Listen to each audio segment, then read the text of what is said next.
How do I discourage my remote colleagues from taking a secret second job? I'll do you one better. Why would you want to do that? Well, let me tell you the TLDR of this article here.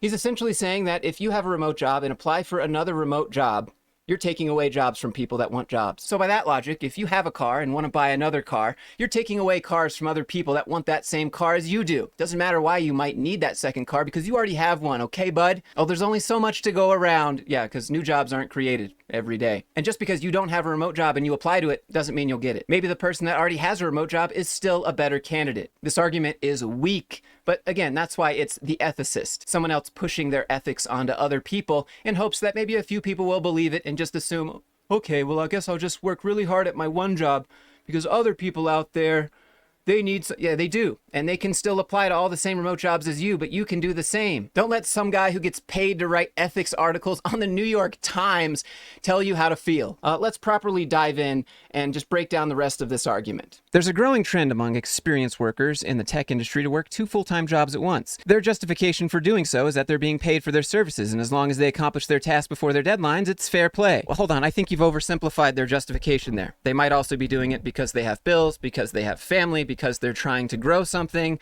or they have goals or ambitions. This seems wrong on multiple levels. They're effectively being paid twice for the same hours of availability, saying surely they have reduced availability for meetings and invent excuses for the ones they can't go to. Overall, slowing down the pace of work at both companies. This is an assumption. It is required for you to believe this assumption for you to keep reading this article, and I don't, because it's not true. Not every single person that is overemployed is missing meetings. Maybe they're working at one company that doesn't care they have a second job, but the second job does care. So they just inform the first job, hey, I have a meeting for the second job, be right back. And the first job says okay. I don't agree with the absolutism here that everyone that has a second job is just by default less productive. If anything, they're making more money and hustling harder than the person writing this article. And then it says, and for those companies attempting to set fair and reasonable deadlines, this would cause them to unfairly operate more slowly than competitors whose employees weren't double dipping.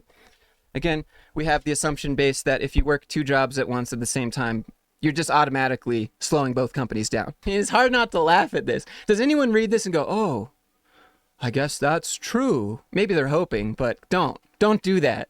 But my sympathies to employers only extend so far. I believe they would do, and sometimes already do, some equivalent of this in asking people to fulfill multiple roles to maximize their own profits. My real concern is that by occupying these additional jobs, the double dippers use their experience to hoard these positions, taking them away from others who could really use them. Even if they're not qualified, even if they apply and get rejected, you shouldn't, because you already have one, and that should be enough for you, okay? Stop having ambitions, goals, hustle, unless it's for us. Your company, your Lord and Savior. That's how it feels, dude. This is wild. Of course, as more peers mention doing this, it increases the temptation. The temptation for what?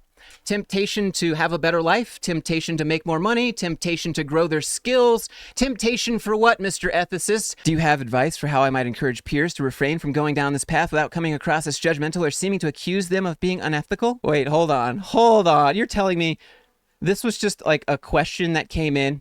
Oh my, okay, so now here's the response. At a time when people worry that the tech industry is crafting systems that will eliminate jobs, how should we feel when its employees have found a way to eliminate jobs more directly? What?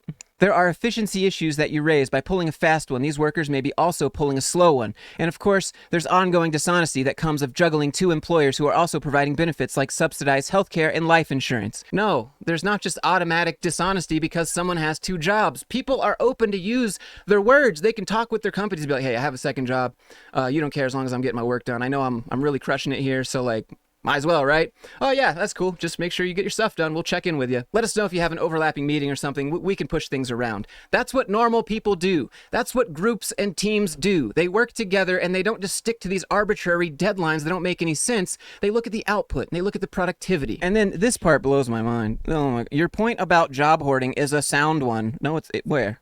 There can be other ethical problems too. Employees are privy to information that a company wouldn't want known to competitors. Okay, generally speaking, you're not really allowed to work for competitive companies at the same time you're working at a company. This is known to people who do overemployment. They realize they can't go directly work for a competitor And they don't. They usually go get something else. I mean, they're really reaching here, aren't they? Tech two-timers could use information provided by one company to make them look good to the other company, potentially to the former's disadvantage, because they're already being disloyal. Again, here we have this temptation word, may be particularly hard to resist. That's right. So if you had 2 job offers and you made those companies fight for you and maybe give you a better offer, would that be wrong? The temptation there is ethically wrong, Mr. Kwame. Why would you hold people's ambition back because of guilt and shame of hypothetical scenarios that aren't happening? This is emotional manipulation.